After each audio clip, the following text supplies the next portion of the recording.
పూరా లోకల్. నమస్తే, welcome to పురాలోకల్. మనం ప్రస్తుతం బీజేపీ రాష్ట్ర ప్రధాన కార్యాలయంలో అధికార ప్రతినిధి సంఘపతో ఉన్నాము. ఇక్కడేమో తెలంగాణ రాష్ట్రంలో బీజేపీ స్వప్రయోజనాల కోసము ఊరూరా బీజేపీ కార్యక్రమం చేపడుతుంది. కానీ బీసీల కోసము, ప్రజల కోసము అటు కాంగ్రెస్, టీఆర్ఎస్ ధర్నాలు చేస్తున్నారు అంటున్నారు. ఎట్లా చూస్తారు? బీసీలకి న్యాయం చేసేది బీజేపీ. బీసీలకు ఆ రోజు నుంచి ఈ రోజు వరకు అండగా ఉన్నది బీజేపీ. బీసీలను మోసం చేసిన పార్టీలు ఏమైనా ఉన్నాయి అంటే అది కాంగ్రెస్, బీఆర్ఎస్ రెండు కూడా. ఈరోజు కాంగ్రెస్ పార్టీ ఢిల్లీలో పోయి డ్రామా చేస్తుంది, ఢిల్లీలో పోయి ధర్నా చేస్తుంది.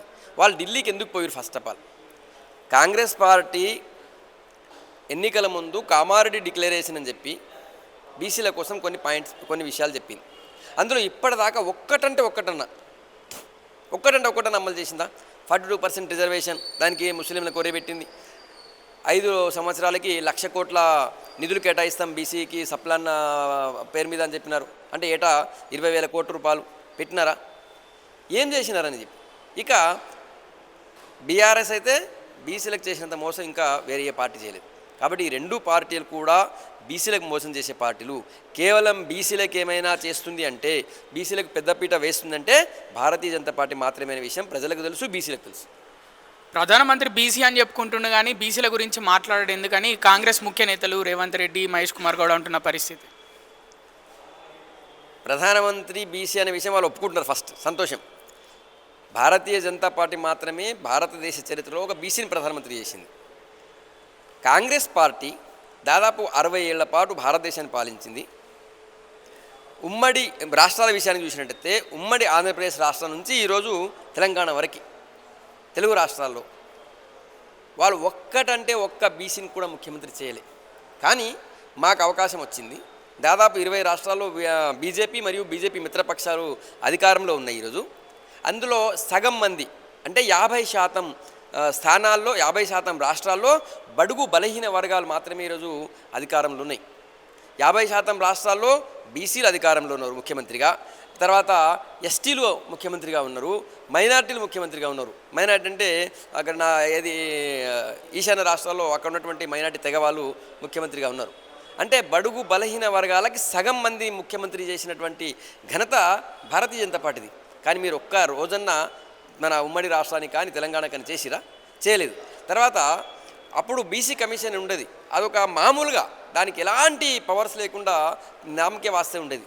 మోడీ గారు వచ్చిన తర్వాత దానికి చట్టబద్ధత కల్పించి, జ్యుడిషియరీ పవర్ కల్పించి, బీసీలకు ఎక్కడ అన్యాయం జరిగినా కూడా బీసీ కమిషన్ వాళ్ళకి అండగా ఉండేటట్టు దానికి చట్టబద్ధత కల్పించారు. అది మోడీ గారి యొక్క ఘనత. 27 మందిని భారతదేశ చరిత్రలో మొట్టమొదటిసారి బీసీ ఎంపీలకి కేంద్ర క్యాబినెట్లో తీసుకున్నటువంటి ఘనత నరేంద్ర మోడీ గారిది. మీకు ఇంకేం చెప్పాలా? తెలంగాణ రాష్ట్రానికి 2 మంత్రి పదవులు వస్తాయి కేంద్రం నుంచి, ఒకటి బీసీకి ఇచ్చినటువంటి ఘనత.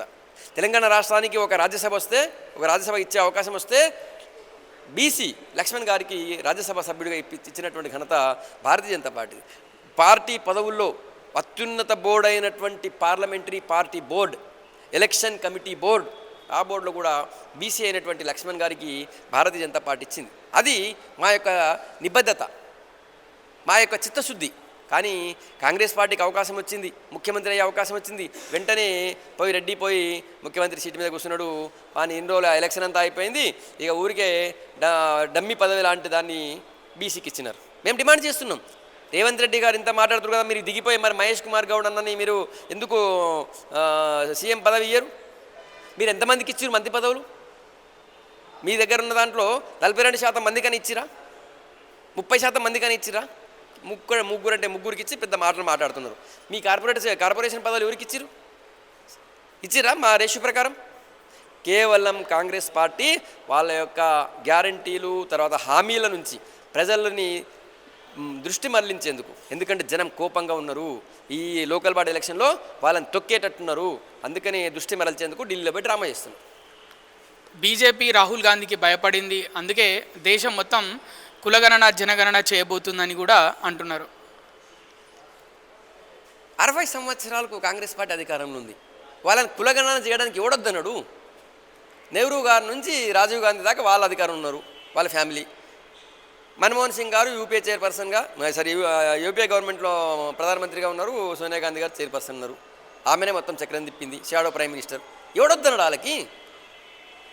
ఈరోజు మీరు ఏదో తెలంగాణలో ఒక ఫేక్ కులగణన చేసి తప్పుడు కులగణన చేసి ఏమాత్రం చట్టబద్ధత కాదని తెలిసి కూడా చేసి అన్ని తప్పుడు రిపోర్ట్స్తో కులగణన చేసినని చెప్పుకుంటున్నారు. దమ్ముందా పెట్టును మరి డొమైన్లు. తెలంగాణలో మీరు కులగణన చేసినని చెప్పుకుంటున్నారు కదా, పబ్లిక్ డొమైన్లు ఎందుకు పెట్టలే? అది తప్పుల తడక కాకపోతే మీరు ఎందుకు పెట్టలేదు పబ్లిక్ డొమైన్లో? మాకు సెన్సెస్ చేసే అవకాశమే రాలేదు మా గవర్నమెంట్ వచ్చిన తర్వాత. ఇప్పుడు చేస్తున్నాం, సెన్సెస్ చేస్తున్నారు, భారతదేశ జనాభా లెక్కలు తీస్తున్నారు, అలా ఖచ్చితంగా కులగణన ఉంటుంది. మీరు కావాలని చెప్పి ఏదో ఇక్కడ చేసి ఏమంటే దానికి తప్పుడు తడక చేసి దాన్ని గొప్పగా చెప్పుకుంటున్నారు. మీరు కర్ణాటకలో చేసిన కులగణనే ఫెయిల్ అయిపోయింది, దాన్ని మళ్ళీ చేయమని చెప్పి అక్కడ మీ వాళ్ళే నిర్ణయం తీసుకుంటున్నారు. కాబట్టి కులగణన అనేది ఇక్కడ తెలంగాణలో చేసింది అది తప్పుల తడక. కేంద్ర ప్రభుత్వం 100% మాకు అవకాశం వచ్చింది, ఇప్పుడు మేము సెన్సెస్ చేసినప్పుడు తప్పకుండా చేస్తాం. మీరు 60 సంవత్సరాలు భారతదేశాన్ని పాలించిన వాళ్ళు ఎందుకు చేయలేదు, దానికి ఆన్సర్ చెప్పండి అంటున్నాను. ఇక నిన్న చూసుకుంటే నిన్న రాత్రి పాకిస్తాన్ బార్డర్లో అంటే ఇండియా పాకిస్తాన్ బార్డర్లో పాకిస్తాన్ కవ్వింపు చర్యలకు చేపట్టింది ఏంటంటే సీజ్ ఫైర్ని మళ్ళీ దాన్ని ఆ మాటనే పట్టించుకోకుండా మళ్ళీ నిన్న కాల్పులు జరిపింది. ఎట్లా చూస్తారు? పాకిస్తాన్కి అదొక రోగం ఉంటుంది. అది ఎప్పుడు కూడా వాళ్ళ దేశంలో ఏదైనా రాజకీయ అస్థిరత ఏర్పడితే భారత్ని గోకి కవ్వింపు చర్యలకు పాల్పడి దాని దృష్టి మళ్లించే ప్రయత్నం చేస్తుంది. కానీ ఇప్పటికే పాకిస్తాన్ బేస్డ్గా ఉన్నటువంటి ఉగ్రవాద సంస్థలన్నిటి యొక్క వెన్నుని నరేంద్ర మోడీ గారు విరిచిరు. ఇండియా మీద దాడి చేసిన, ఇండియాతో పెట్టుకున్న మీ పరిస్థితి ఏందో అని చెప్పి వాళ్ళకి భావల్పూర్లో వాళ్ళ స్థావరం అండర్గ్రౌండ్లో దాక్కున్నటువంటి ఎవరైతే ఉగ్రవాద శిబిరం ఉందో దాన్ని నడిపించేవాడు ఉన్నాడో వాని ఫ్యామిలీని మొత్తం మట్టుబెట్టినటువంటి ఘనత నరేంద్ర మోడీ గారి గవర్నమెంట్ నేతృత్వంలో ఉన్నటువంటి సైన్యాన్ని. కాబట్టి పాకిస్తాన్ ఇప్పుడు కవ్వింపు చర్యలకు పాల్పడ్డా లేకపోతే వాళ్ళు మమ్మల్ని గోకినా కూడా వాళ్ళు గోకితే మేము వాళ్ళని చీరుతాం. భారతీయ జనతా పార్టీ ఆ నేతృత్వం గవర్నమెంట్ ఇప్పుడు అంత స్ట్రాంగ్గా ఉంది, భయపడే పరిస్థితి లేదు. పాకిస్తాన్ పని అయిపోయింది, దాన్ని పెద్దగా పట్టించుకోవాల్సిన అవసరం లేదు, అది సైన్యం చూసుకుంటుంది. అలాగే ఉత్తరాఖండ్లో ఉత్తరకాశీలో వరదల్లో నిన్న చాలామంది కొట్టుకుపోయారు, చనిపోయారు, కొంతమంది జవాన్లు కూడా చనిపోయారు. అంటే ఎట్లా చూస్తారు? అంటే ప్రకృతి విపత్తులు ఎక్కువ జరుగుతున్నాయి దేశంలో. అది చాలా దురదృష్టకరమైన విషయం, బాధాకరమైన విషయం. క్లౌడ్ బరస్ట్ అయింది, మీకు తెలుసు.